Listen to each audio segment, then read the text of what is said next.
welcome the real stars of today's event, the degree recipients from the class of 2020 and a handful of students from the class of 2022.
This is impressive. Friends, before we begin phase 2, we'd like to request that you refrain from approaching the stage to take photos both during and immediately after the ceremony. We have professional photographers on site who are going to do a great job, and thank you for your help. Now, please welcome University Chaplain Elise Nelson-Winger to offer the benediction. Greetings of peace and light as we continue this day of jubilation together at Tufts.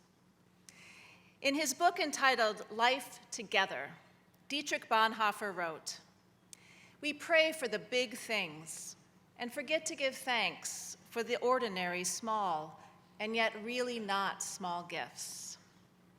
Today is a day for giving thanks for the big things, the coming together of classmates, faculty, families, and friends from around the world, a glorious celebration of your degrees, and the long-awaited delivery of the 2020 Wendell Phillips address. Today is also a day for giving thanks for the ordinary, small and yet not so small gifts, a hug from a friend you haven't seen since March 2020, meeting one another's families for the first time, and greeting a beloved advisor, surveying the skyline on the Tisch roof amidst a cappella singing on the chapel steps, feeling the breeze through these trees, and recalling the wonder and struggle and intensity of it all. May our hearts be full this afternoon for these and all daily gifts of life together. And may all 2020 graduates go out renewed, ready again to use your intellect and spirit wherever you live and learn, work, and play for the sake of a brighter, more just and loving world. Pax et Lux be with you all.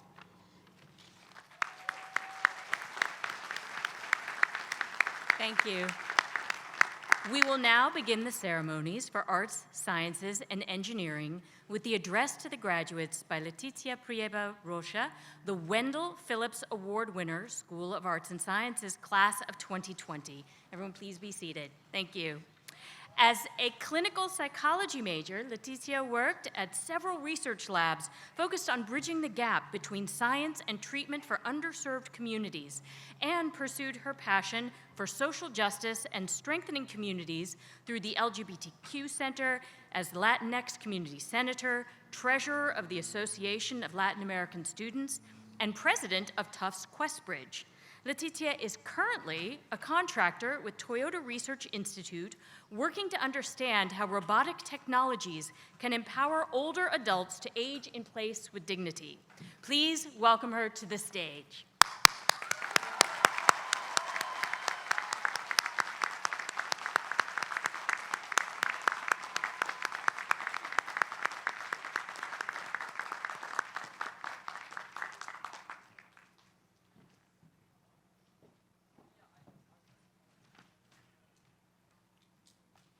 Wow, this is definitely not a Zoom room. Okay. Before I begin, let us first recognize that we are occupying land of the Wampanoag, Pawtuxet, and Massachusetts people, land that also later became a slaveholding estate. Erasure of this history is one of the insidious tools utilized to perpetuate the oppression of Black and Indigenous people. We must always be conscious of this and recognize that it is not merely history if the effects of the settler colonial state are still deeply felt. Good afternoon, faculty, staff, families, and most importantly, the class of 2020. If you had told my 18-year-old self that I would be delivering a speech in front of some of the most inspiring individuals I have ever met, while being the first in my family to earn a college degree, I absolutely would not have believed you.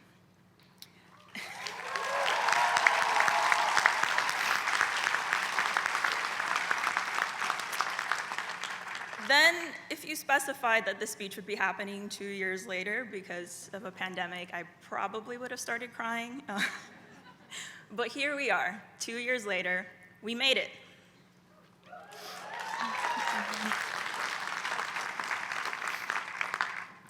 In a way, this disruption makes today even more special. Before we celebrate, though, I want to take some time to reflect on the fact that everyone has experienced massive losses in the last 2 years, in every sense of the word. And perhaps the worst have been over 6 million lives lost globally to COVID-19, with 1 million largely preventable deaths occurring in the United States alone. The structures that shape our society have failed to address and honor these losses, and the collective trauma that we are all still living through. This failure is a form of violence that we can only survive by giving ourselves and those around us grace every single day. Now, I transition in maybe the most obnoxious way possible by talking about my first tattoo. It's a small phrase in my native Portuguese, o tempo não para, or literally translated, time doesn't stop.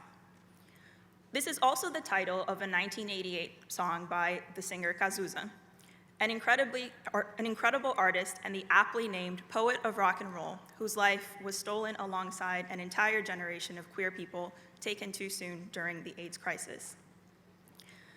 I remember when I was little, around 5 or 6, my mom would listen to this song in the car.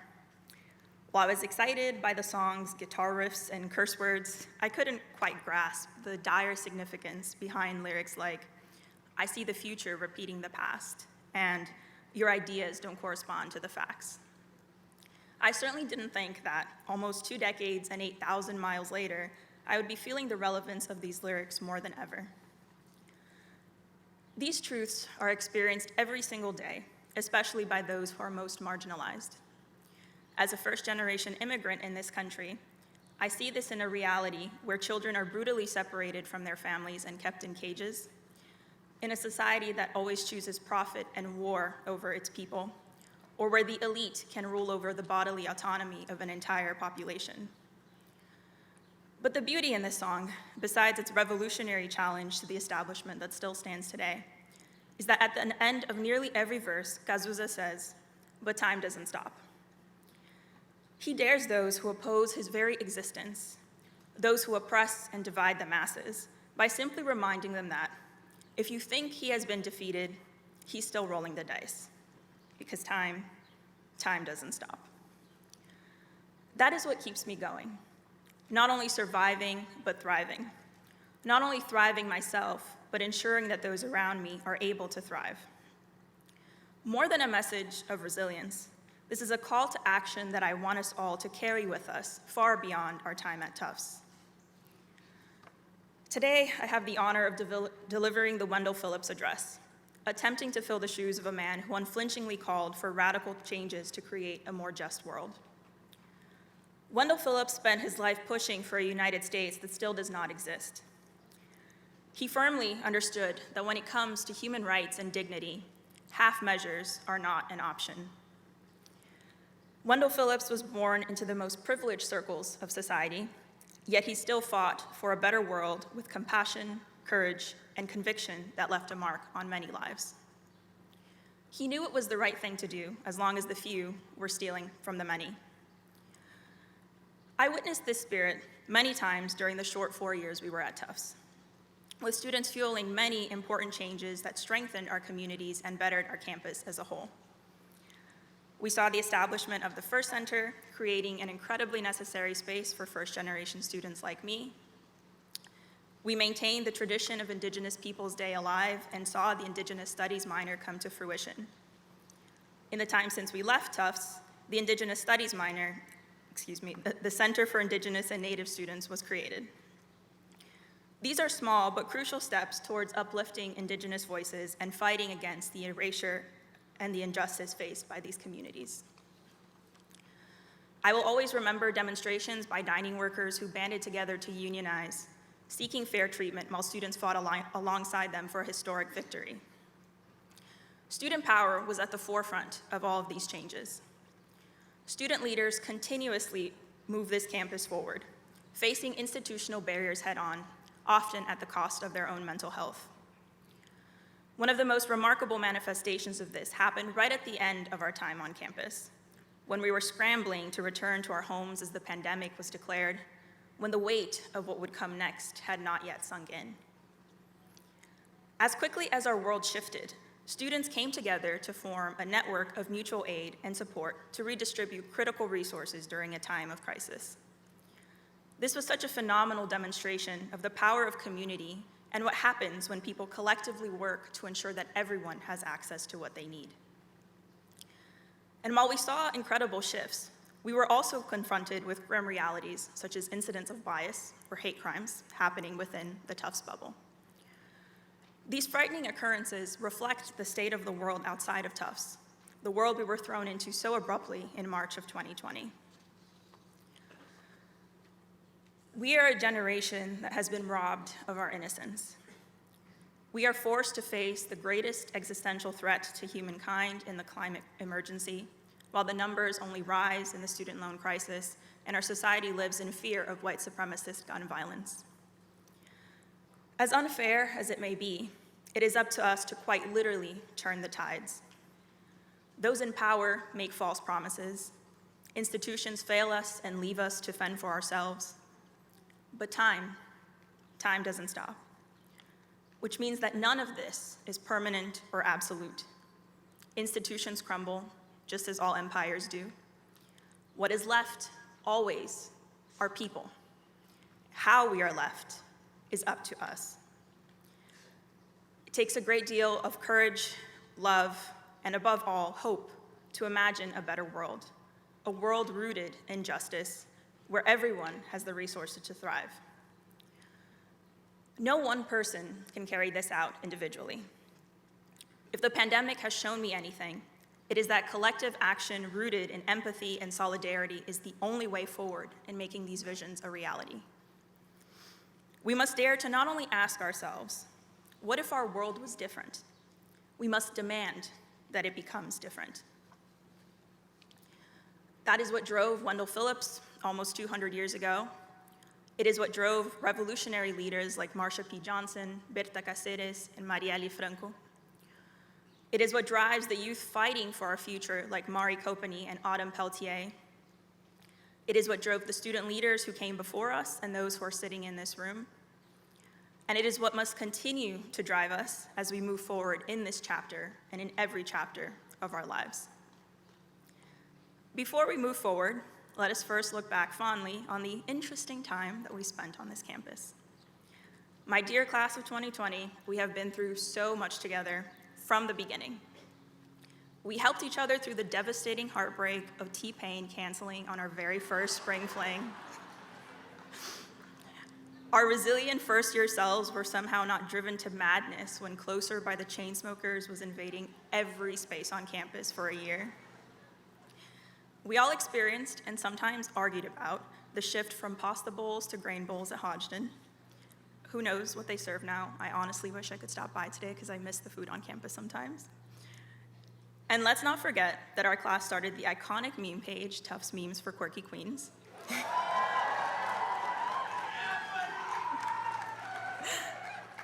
Gone now, but never forgotten. We laughed, we cried, and now here we are, because time doesn't stop. I did not get on the stage alone, and I'm certain that none of us got here alone. I have my mother to thank, because she is the woman who instilled in me the values that I share with you today. I have my little sister to thank, because she brings me hope every single day that there is a younger generation out there fighting for a better world. I simply have to thank my dog, Leo, for being 10 pounds of fluff and support. I have Miami to thank for being my first home in this country. I have my Brazilian culture to thank for filling me with strength and warmth. I must thank the incredible dining staff and custodial workers who work tirelessly to make this campus a home away from home.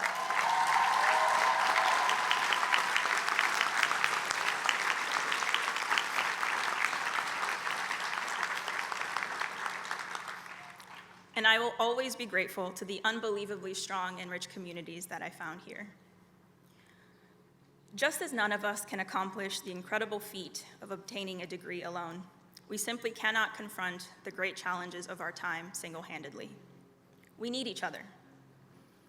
That is why we must leave these lovely days of celebration willing to do what is right, to demand what is in the best interest of human dignity and justice, even when there is a personal price to pay for it. Time will not stop, whether we take this path or not. We must choose to shape the time we have with radical empathy, hope, and solidarity for a better world. Thank you very much.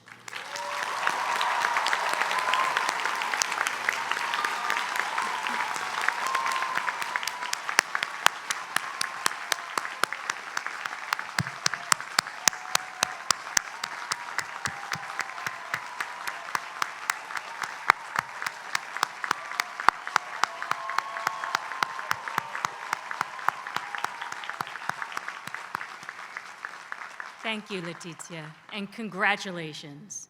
Now, I would like to introduce James Glazer, Professor of Political Science and Dean of the School of Arts and Sciences.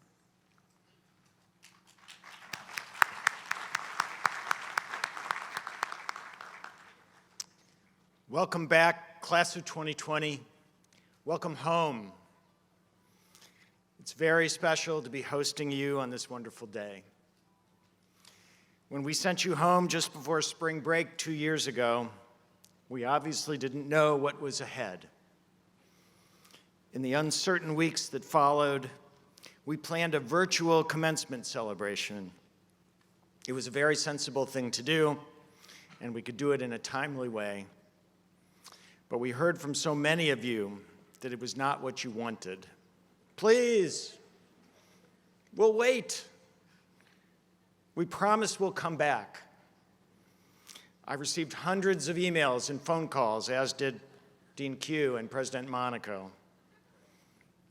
And we listened, and we reversed course and said that we would plan an in-person commencement ceremony when the time was right. Well, the time is now right, and here we are 2 years later together, and as you promised, you came back.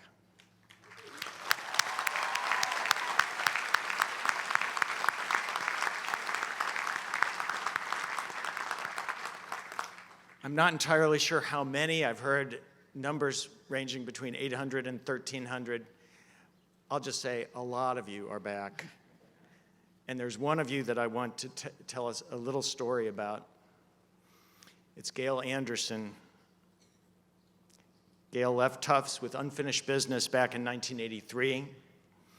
She returned to Tufts in 2016 with an aim to finish her philosophy degree, and she actually did that in 2020.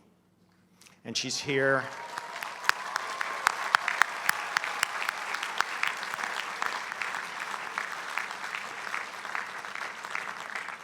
She is here today to receive her diploma.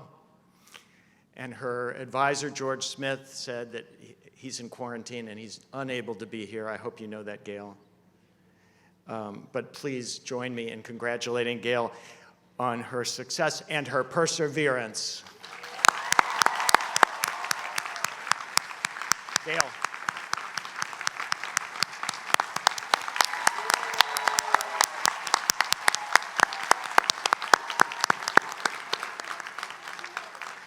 Yes.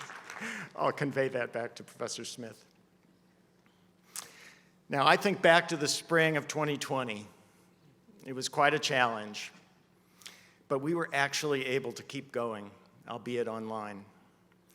And let me offer a big tribute to our faculty, many of whom are here right now, who adjusted on the fly and were able to complete your curriculum, to come up with meaningful ways to evaluate your work, and to assure that you would have the credits to graduate. It was a huge lift, but we all did it, and please help me thank your faculty for that.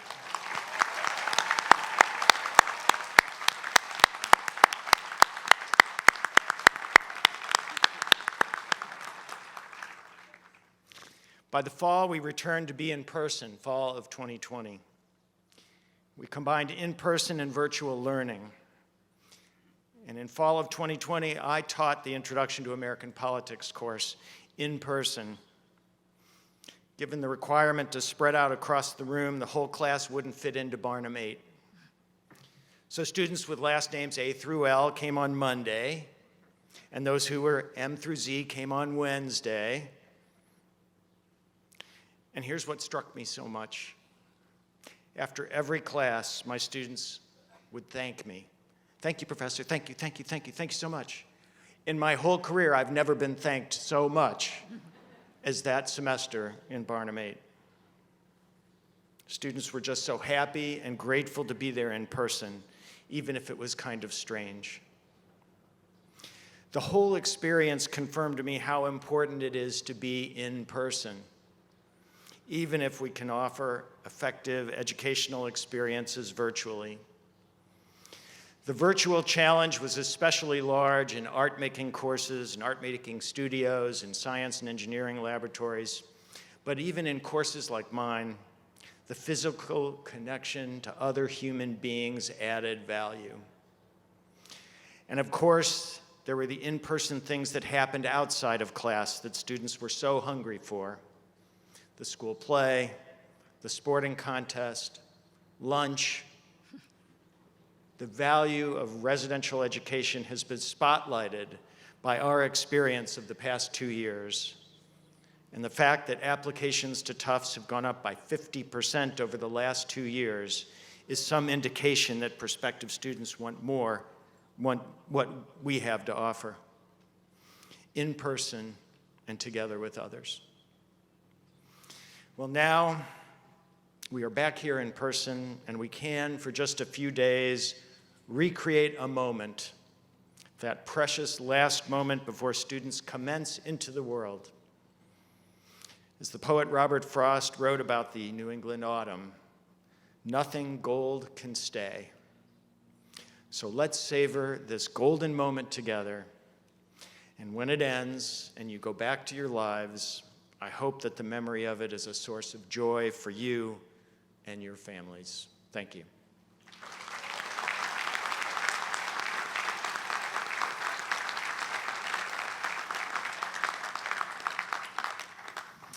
I actually have one additional item of unfinished business, and that is the recognition of a retiring faculty member, my dear colleague Richard Eichenberg from the Political Science Department.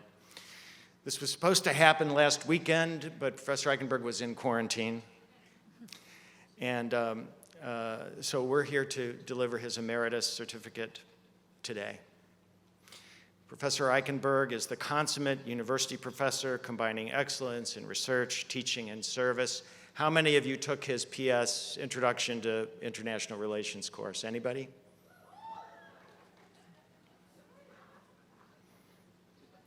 Last week, he received, but didn't receive in person, the Seymour Simches Award for Distinguished Teaching and Advising. And so it is my great pleasure to call him to the podium to receive this emeritus certificate and your applause and admiration. Professor Eichenberg.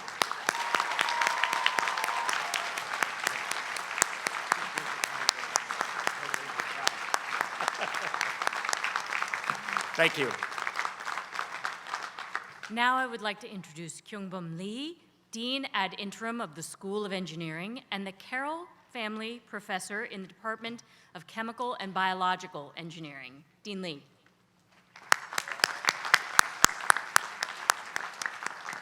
Welcome back, class of 2020. It is my great pleasure to welcome you back to Tufts.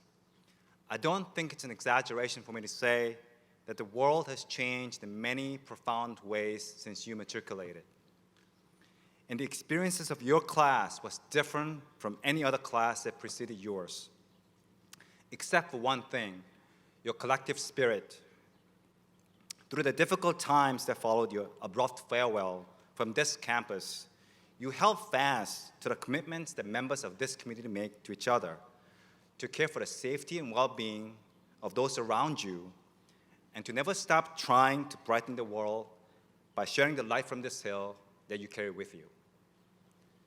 I'm delighted that you're able to join us today for a long overdue celebration.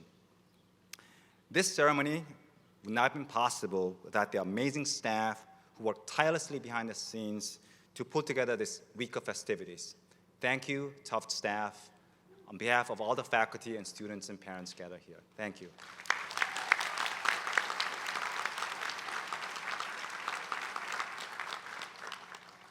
Graduates, your accomplishments are nothing short of remarkable, both during your time here and the 2 years since you have left this campus.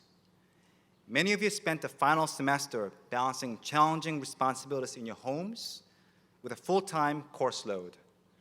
Some of you worked as EMTs or volunteered to take care of sick patients. Leaning into inventiveness and engineering know-how, some of you designed novel ventilators, developed methods to support senior citizens diagnosed with COVID-19, and 3D printed desperately needed personal protective equipment for frontline healthcare workers. Rather than be frustrated with professors like me, who had no idea what they're doing with Zoom, you showed understanding, empathy, and support for us. I will never forget the day in March of 2020 when some of you, who I saw earlier today, stopped by my classroom to ask how I'm doing and to wish me luck as you were walking out into an uncertain world. Thank you from the bottom of my heart for your affection, empathy, and support.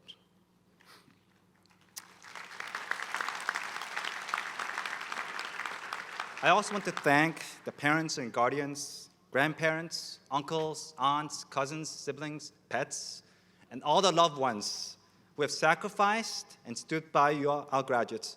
Today is a celebration of their dedication as well.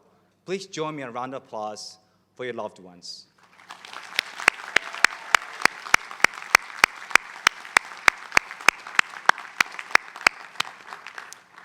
While this is sometimes difficult to remember, you were students here before the pandemic began and had the chance to do all the wonderful things that students typically do at Tufts.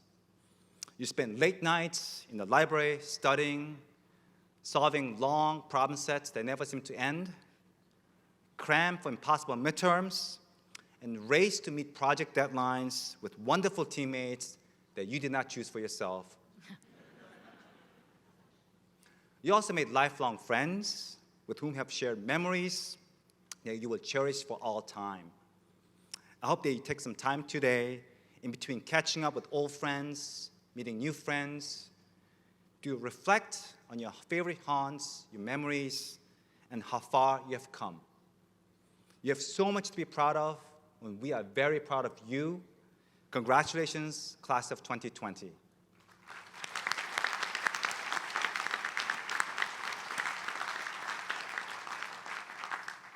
Now, I would like to turn the mic over to Nancy Bauer.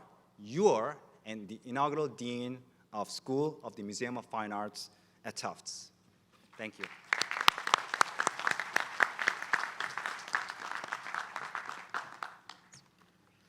Thank you very much, Dean Lee. I am here to congratulate all of you. This whole day has been so moving for me, but I in particular am thrilled to speak about the School of the Museum of Fine Arts, which started in 2016, and so its first Bachelor of Fine Arts class was to graduate in 2020. And let's just say that the way things went was typical for that class, as Tufts, having just become the parent of SMFA in 2016, had to go through some wrinkles. I am so honored to praise, as effusively as is decent, the School of the Museum of Fine Arts' beloved class of 2020. The best word to describe these students is invincible, and I do not use that word lightly. Consider first our Master of Fine Arts students, who just weeks away from finishing their 2-year program, which ends with a huge exhibition that they do, were forced to abandon their personal studios and thereby, in many cases, extend their time to degree by at least a semester. SMFA is a small school, and we don't stand on ceremony. When problems arise, everyone, staff, faculty, students, random people we can pull off the street, come and do whatever they have to do to make it work, despite their formal job descriptions. And that was the same for our graduate students, who used their artists' brains to help us return them to their studios safely in relatively short order. They were, in fact, I believe, the first people at the university who were not medical professionals who were able to go back to their work. And as for the class of 2020 students in the Bachelor of Fine Arts program, well, let's just say that they would have given the long-suffering prophet Job a serious run for his money. Because as high school seniors, these students had applied to an independent college of art called the School of the Museum of Fine Arts it had been operated for more than a century by the Museum of Fine Arts in Boston. But by the time the students showed up on campus just a few months later, SMFA was suddenly part of Tufts. Now, admittedly, for decades, there had been some sort of lazy back and forth of students between this campus and the SMFA campus.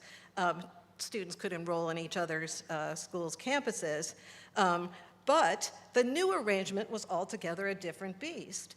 And as with all startups, we had our share of what polite company would call challenges. I would use a different word, but it would not be good in this context. So, for example, the inaugural dean of SMFA, who's talking right now, had been just a Tufts philosophy professor since the 1990s.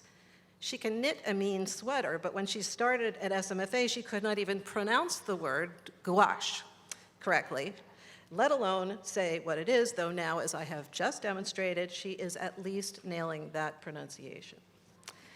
Challenge 2, one day, a driver for the bus company originally hired to shuttle students between the SMFA and Medford campuses made the decision to stray several miles off the usual route.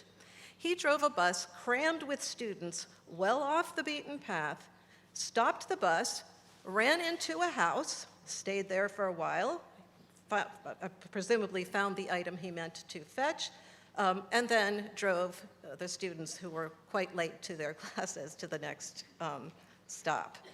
To be fair, it's possible, I want to be generous, that in that driver's eyes, this was a species of performance art. Challenge number 3, the class of 2020 arrived at SMFA shortly after the Boston Fire Department had visited the school in the wake of its transition to Tufts and declared our enormous atrium to be a fire hazard. That meant no food in the normal kitchen, and so the food operations were moved to the basement right outside the bathrooms. Finally, challenge 4, as you recall, those of you who are in that class, your first semester was the fall of 2016. A fateful election year that, to say the least, changed the course of American politics, and this is, of course, true for all of the undergraduates who are here today. We all took the results at SMFA deadly seriously. We took time out to have conversations, make art, do graffiti, and other ways of expressing ourselves, and return to our work more determined than ever to harness art in all its multifarious forms in the service of justice, meaningful creative labor, the hardest truths, love, community building, and struggle. SMFA class of 2020, oh, you unwitting pioneers, we will never, ever forget you. We are indebted to you for your sense of humor, your holding our feet to the fire, and most of all, for your courage.